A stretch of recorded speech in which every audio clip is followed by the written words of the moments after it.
નમસ્કાર, Gujarat times TV લાઈવમાં આપનું સ્વાગત છે। હું છું કવિતા પંચાલ ને હવે જોઈએ આજના સમાચાર। ધોળકા તાલુકાના સીમેજ ગામે બનેલ નવનિર્મિત ગેટ અને વાસ્મો પાણી પુરવઠા બોર્ડ દ્વારા નલ સે જલ યોજનાનું લોકાર્પણ કરવામાં આવ્યું। આજરોજ તારીખ 25/6/2024 ને મંગળવારે ધોળકા તાલુકાના સીમેજ ગામે બનેલ નવનિર્મિત ગેટ અને ગુજરાત સરકારના વાસ્મો પાણી પુરવઠા બોર્ડ દ્વારા અમદાવાદ જિલ્લાના ધોળકા તાલુકાના સીમેજ ગામ ખાતે નલ સે જલ કાર્યક્રમ હેઠળ વાસ્મોની પીવાના પાણી માટેની આંતરિક પાણી પુરવઠા યોજનાનું લોકાર્પણ વિધિ ધોળકાના 58 વિધાનસભાના માનનીય ધારાસભ્ય શ્રી કિરીટસિંહ ડાભીના વરદ હસ્તે તથા ઉપસ્થિતિમાં સંપન્ન કરવામાં આવ્યું। સીમેજ નવનિર્મિત ગેટ લોકાર્પણ વિધિમાં સીમેજ પ્રાથમિક શાળાની બાળાઓ દ્વારા માનનીય ધારાસભ્ય શ્રી કિરીટસિંહ ડાભી, પૂર્વ કેબિનેટ મંત્રી શ્રી ભૂપેન્દ્રસિંહ ચુડાસમા ને ભાલે તિલક કરી સ્વાગત કરવામાં આવ્યું હતું અને ભારતીય જનતા પાર્ટીના હોદ્દેદારોમાં મહેન્દ્રસિંહ મંડોરા, શ્રી હંસરાજભાઈ ગોસ્વામી, રણજીતસિંહ ચાવડા, દશરથભાઈ મકવાણાનું ભાલે તિલક કરી સ્વાગત કરવામાં આવ્યું હતું અને માનનીય ધારાસભ્ય શ્રી કિરીટસિંહ ડાભીના વરદ હસ્તે રિબીન કાપી ગેટનું લોકાર્પણ કરવામાં આવ્યું હતું અને આ લોકાર્પણ વિધિમાં ગુજરાત સરકારના પૂર્વ કેબિનેટ મંત્રી શ્રી ભૂપેન્દ્રસિંહ ચુડાસમા ઉપસ્થિત રહ્યા હતા તેમજ વાસ્મો પાણી પુરવઠા બોર્ડની નલ સે જલ યોજનાની લોકાર્પણ વિધિની તકતીને પૂર્વ કેબિનેટ મંત્રી શ્રી ભૂપેન્દ્રસિંહ ચુડાસમા દ્વારા ખુલ્લી મૂકવામાં આવી હતી। ધારાસભ્ય શ્રી કિરીટસિંહ ડાભી અને પૂર્વ કેબિનેટ મંત્રી શ્રી ભૂપેન્દ્રસિંહ ચુડાસમા દ્વારા સીમેજ ગામના લોકોને પાણી અને વૃક્ષોનું શું મહત્વ છે એ વિશે માહિતી આપવામાં આવી હતી। પાણીનો વપરાશ કરકસરથી અને કાળજીથી કરવો જોઈએ અને વૃક્ષો વધારે રોપવા જોઈએ અને વૃક્ષોનું જતન કરવું જોઈએ એ વિશે માહિતી આપી હતી। આ કાર્યક્રમમાં વાસ્મો પાણી પુરવઠા બોર્ડના અધિકારીઓ ઉપસ્થિત રહ્યા હતા અને સીમેજ ગામના સરપંચ પુત્ર શ્રી અને સમાજ સેવક વનરાજસિંહ કાનુભાઈ દાયમા તેમજ સીમેજ ગામ પંચાયત બોડીના સભ્યો તેમજ ગામ વડીલોએ માનનીય ધારાસભ્ય શ્રી કિરીટસિંહ ડાભી અને પૂર્વ કેબિનેટ મંત્રી શ્રી ભૂપેન્દ્રસિંહ ચુડાસમાને અને ભારતીય જનતા પાર્ટીના હોદ્દેદારોને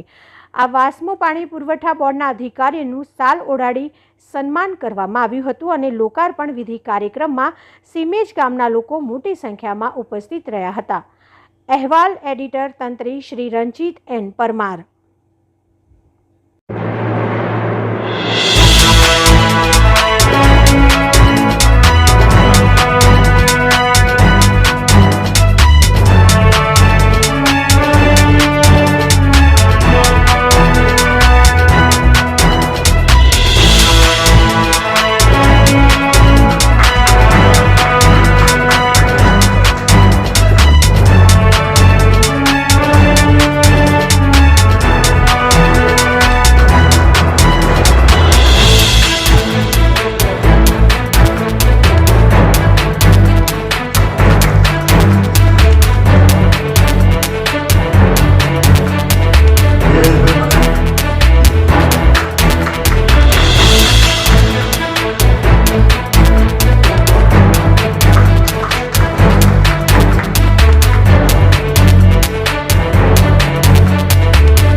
લોકાર્પણમાં ઉપસ્થિત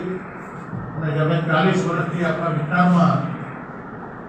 આમ તો 2 દિવસ પહેલા મેં બાપુને કહ્યું હતું કે બાપુ તમે છે ને શંકર ભગવાનની જેમ નકરું ધ્યાન દીધું અને પચાઈ જાય એટલા બધા દીર્ઘ દ્રષ્ટિવાળા છે એમણે વેતન દાખલા બનાવ્યા હતા એ પ્રમાણે આપણે પણ બધાને જીવનમાં કામમાં અમારા જીવનમાં કામમાં આવશે આગળ બાપુ ભાઈ વિક્રમભાઈ ગિરી બાપુ રણજીતભાઈ ગામના સરપંચભાઈ વનરાજભાઈ ગામના આગેવાનો એટલું સરકારની યોજના છે દરેક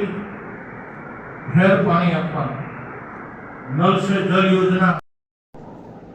એ વાત ઉપર આવું એ પહેલા આ વખતના ઇલેક્શનમાં ગામમાંથી 1000 વોટ પ્લસ નીકળ્યા છે એટલા માટે એ વિશે તો અભિનંદન આપ્યા છે પણ હું પણ આપું છું અને આપણે બધા સાક્ષી આવીને આજ સુધી આ ગામે કોઈ દિવસ માઇનસ નથી આપ્યું તેનો પણ આભાર ઉલ્લેખ કરું. એક સમય એવો હતો જૂના માણસોને ખબર છે કે આખા વિસ્તારને આપણે ઇન્દોરીથી પાણી આપ્યું. એનું નામ હતું ઇન્દોરી પાઇપલાઇન. પછી બધા મને ગાંધીનગર મોકલ્યો, પાર્ટીએ મંત્રી બનાવ્યો. તો ત્યાંથી માંડીને પછી આજ સુધી ધીમે ધીમે આપણે આગળ વધતા ગયા અને આજે લોકાર્પણ કર્યું ને ત્યાં મેં જોયું કે એક લગતા વાત જેટલા લગતા વિવેકમાં છે દરબારબાર, દરબારબાર, દલિતબાર, દેવી કે કોઈને ટાઈમ કાઢીને જોયા કે સરકાર કેવી વ્યવસ્થા કરે.